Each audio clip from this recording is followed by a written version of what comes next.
The inspirational leader builds a great team.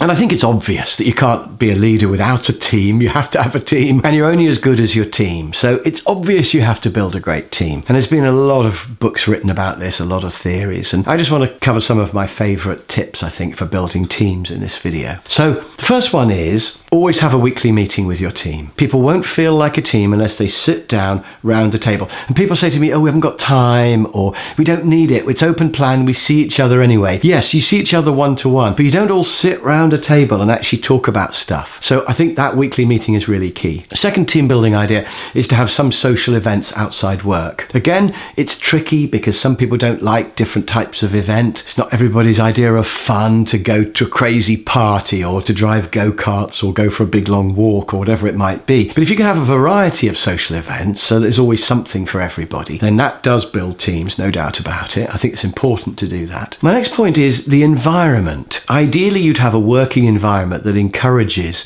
a team atmosphere. So you could have a nice area where people could sit and have coffee, for example. Certainly have a free coffee machine. I went to one company the other day and you had to pay 10p for a cup of coffee, and it wasn't even very nice coffee. And so most people didn't bother. And so there was a real feeling of the company just doesn't care about its people. And the people never even sort of met and had a chat. The opposite example of that is a fantastic company called Name Audio, who make really beautiful hi-fi. And I did some training for them. There's about probably 70 people who work there, and I was amazed because at lunch we all went down to this dining room and there was just free lunch for everyone. So there was something hot. It was only something like spaghetti bolognese or something not very fancy, just some pasta or something, and they had some sausages. You could also fry up bacon if you wanted, and then there was a toaster and there was Marmite, honey, cheese, there were crisps, there was fruit, yogurts. You could just help yourself, have as much as you like. And they said, yeah, we started when there were only 5 of us and we've just sort of carried on doing it. And I just think that's really brilliant, because what does it cost? To provide lunch for people, it's probably only a few pounds a head. But what a great motivational thing that was, because they all go down and eat lunch together and they all talk half the time about work and they all become a team, and the managers, the managing directors down there just chatting to people. So they've got a really great culture, and I think a lot of it revolves around that free lunch. Now, I'm not saying you should definitely do the free lunch, but you should at least have a coffee machine, and you could have a fridge that's got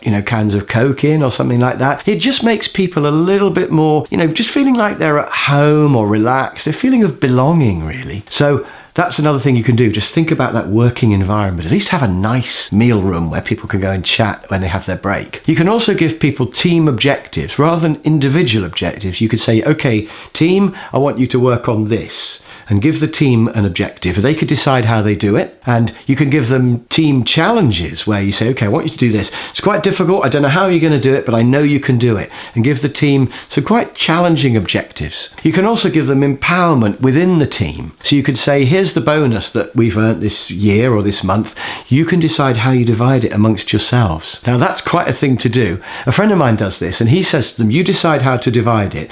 If you can't decide, then I will decide. And you might not like that.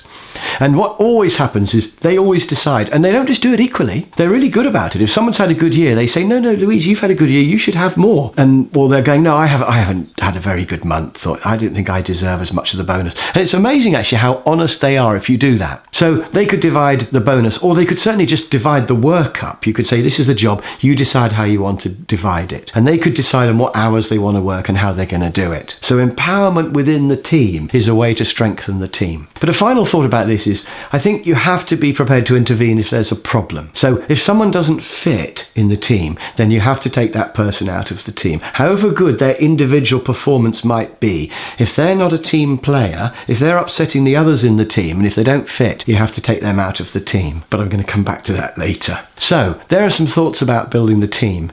Maybe it'd be interesting just to think about your team and how teamy are they? What could you do to get even more team spirit into that group of people?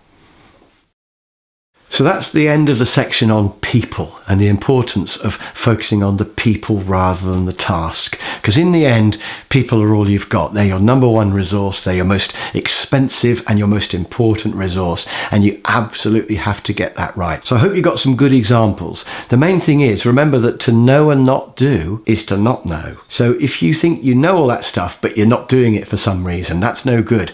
So my question to you is, what are you going to do differently having watched that section of of the course.